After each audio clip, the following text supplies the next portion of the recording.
When former President Nelson Mandela lay critically ill in hospital in 2013, the then US President Barack Obama described him as a hero of the world whose legacy will live throughout the ages. And now, problems such as poverty, the highest economic inequality in the world, and significant social divisions have once again raised one of the biggest debates of our democracy. And I want to pick up with Mfumo.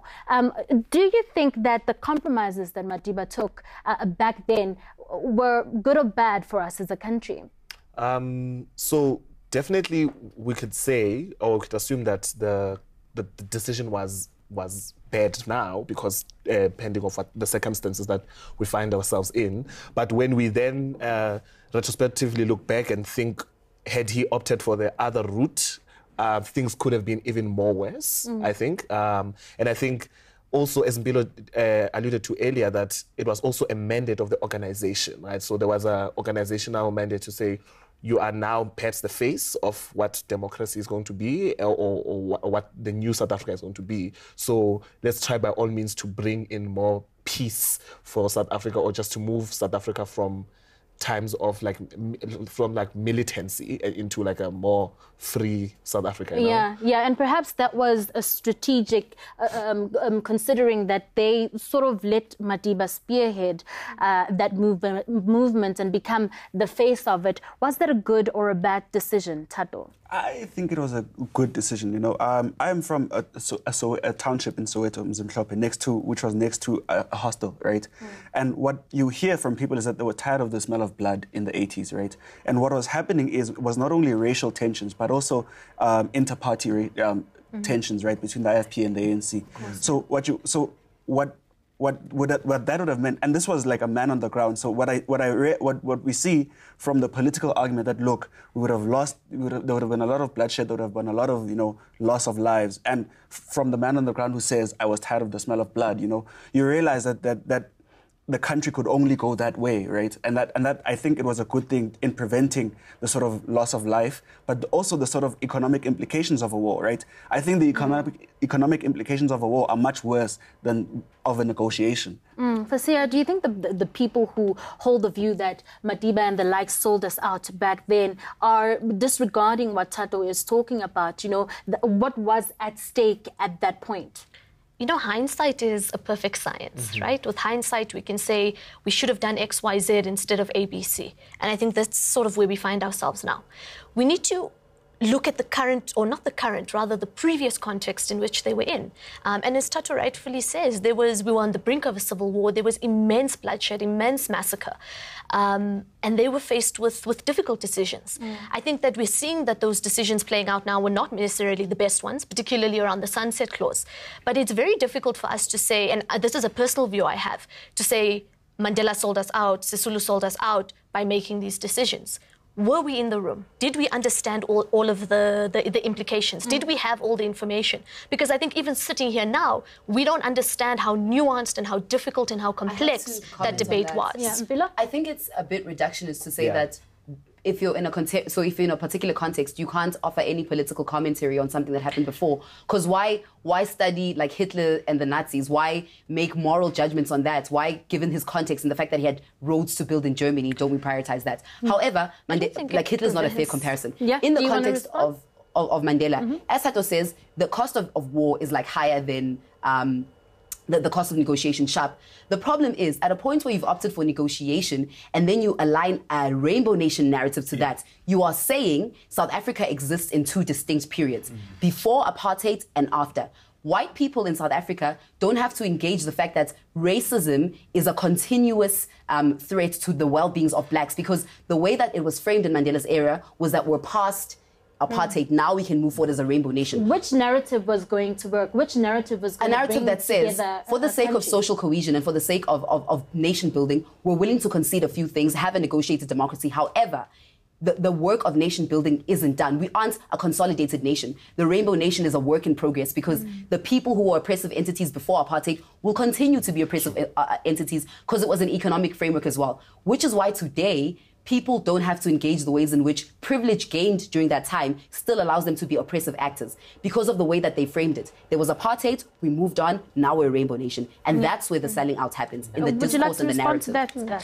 Look, I think Bilo's latter points are very clear, and I have to say I agree with them. The discourse of then and now has also created this sort of, this dichotomy of, oh, we're over it. And, you know, a lot of people say, oh, but apartheid was so long ago, why aren't you over it? Without acknowledging that the effects of not just apartheid, but of colonialism as well, are still very much present. But on the issue of debate, I mean, I don't think that what I said is an attempt to say, no, we mustn't engage with it. I think it's saying that there was a lot more to it at the time. But what I have to also comment on is, as young people, whenever we engage on the issue of CODESA, whenever we engage in this controversial debate, we're always told, but you were not there. You didn't experience it. You didn't feel the fear that we felt. That's correct, we didn't.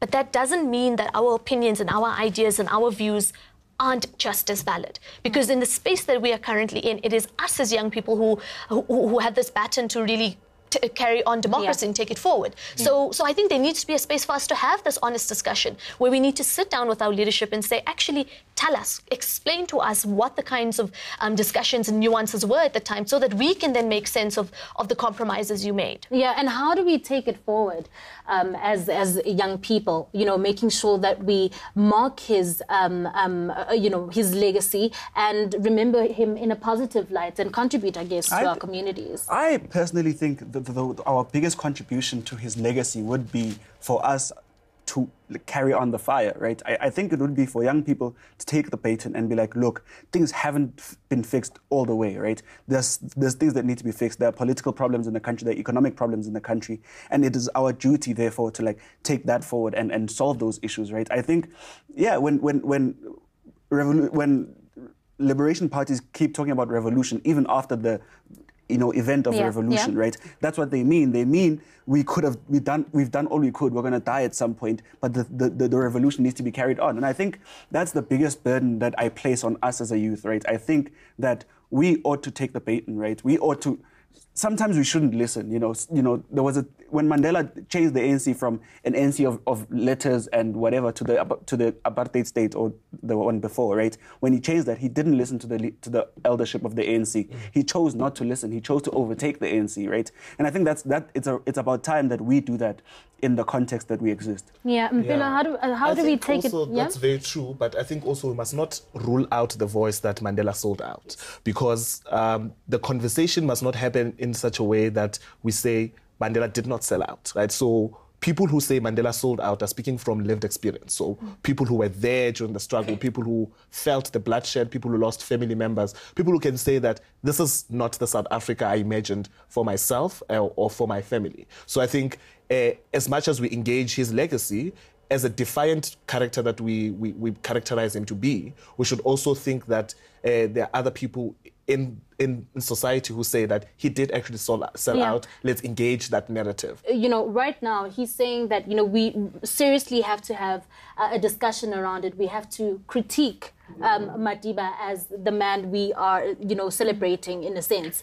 Do you think that we as a country can sort of move on, move forward? The only way to move forward is to have an honest critique, is to have an honest discussion around the issues, even in TRC, even around racial issues. I think we haven't had an honest enough conversation, which is why these things keep coming up. And also when they come up, it's very toxic. It's very triggering for all of us, because particularly people who went through the bloodshed of apartheid say, well, we went through all of that and yet here we are still. And the only way to move forward is not just to critique, but to do so honestly. And I don't think, this is also my last point, I don't think it's counter-revolutionary to do that. I don't think it's wrong. I don't think it's disrespectful to Madiba. I think that, if anything, it's something that has to be done. Yeah. Mpilo, do you think that people and us as a country are celebrating or marking Madiba's legacy the right way? I think we shouldn't prioritize celebrating historical figures. We should prioritize rather commemorating them. I think commemoration is a more comprehensive way of engaging someone's legacies.